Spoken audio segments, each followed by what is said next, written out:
Hello and welcome back to our ongoing educational video series brought to you by the Big Sandy Lake Association. Hi, I'm Jim Dame, board member, and I'm joined by fellow board member Matt Amerson.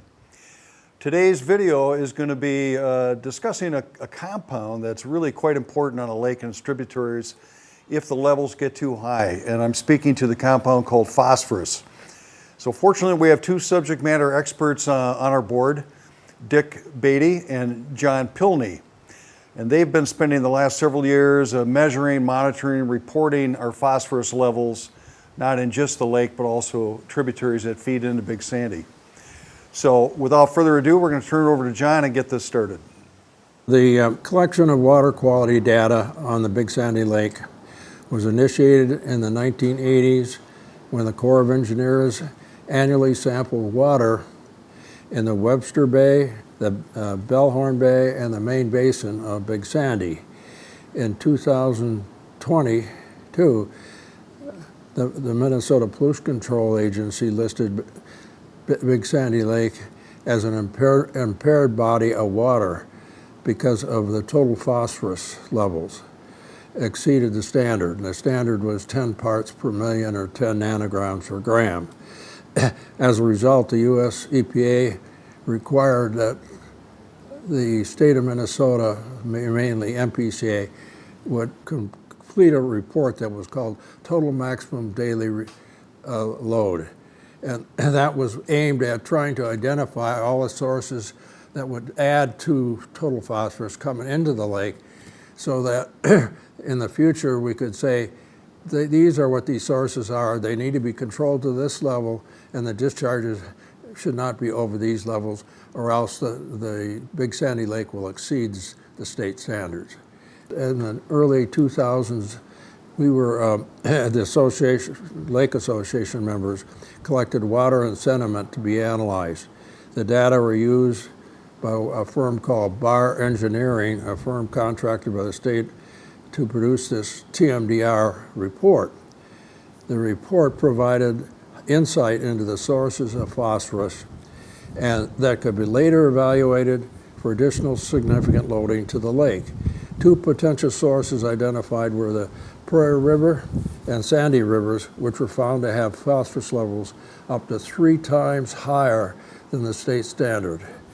Following the release of the TMDL, or total maximum daily load report, a procedure was developed to monitor phosphorus on the lakes and its tributaries. The Lake Association agreed to collect the samples, and the Aiken County Soil, Water, and Conservation District initiated providing funds for the laboratory. They ended up getting grants through MPCA from the federal government.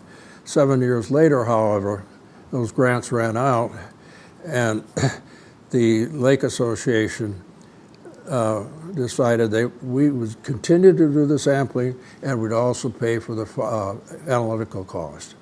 On the water quality issue, a BSL meeting in 2000, and BSL, that's the Lake Association, meeting in 2023, we discussed the idea of testing Sandy for what's called PFAS, per polyfluoroalkyl substances, commonly called forever chemicals.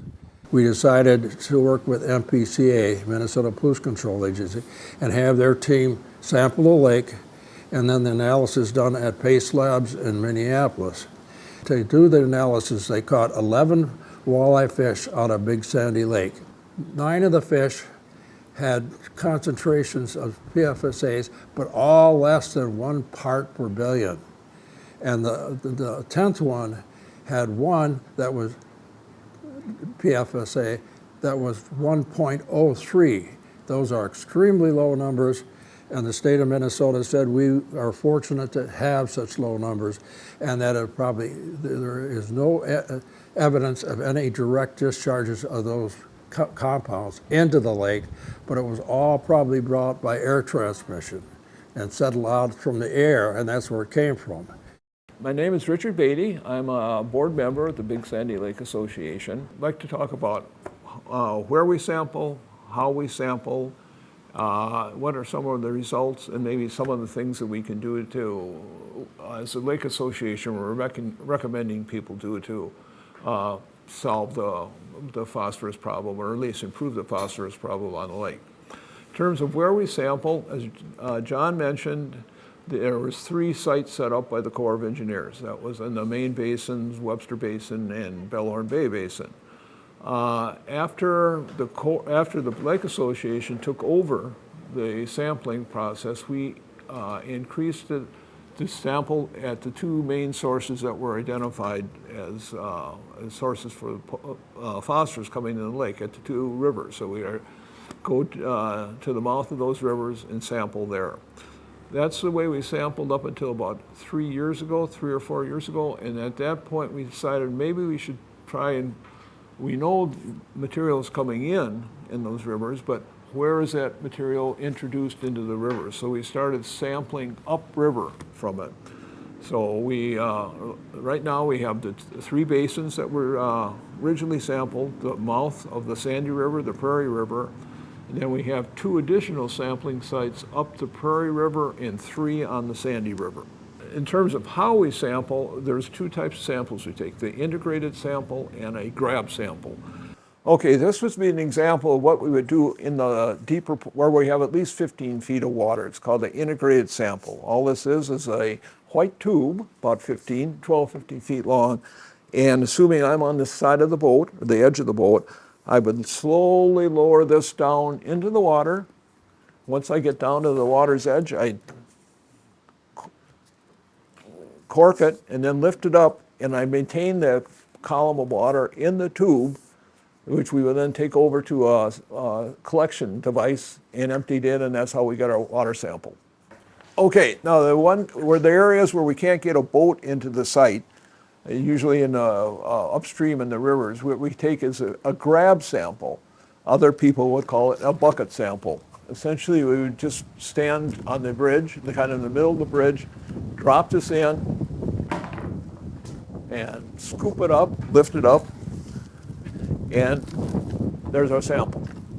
In the river, the water is continually mixed, so it's probably not stratified, like what you might have in the lake. And it's just going to be uniform. What we take off the top is pretty uniform for the whole body of water. What we have learned from doing it is that we've verified that like the original report says, it's likely that's our sources of phosphorus is in those areas. And what we notice is at some points we get the lake will be down near where it should be, or where it's not at an impaired level, but then all of a sudden we get a big slug of material coming down that we re-register from when we sample in the river, and within a very short period of time the amount of phosphorus in the lake goes up. Initially, when they were doing the sampling on the lake, they found out, and it was determined to be impaired by a large amount or a high volume. There was at that time a wild rice pond that was heavily fertilized, and there was also the city of McGregor did not treat their sewage effluent as much as they could have.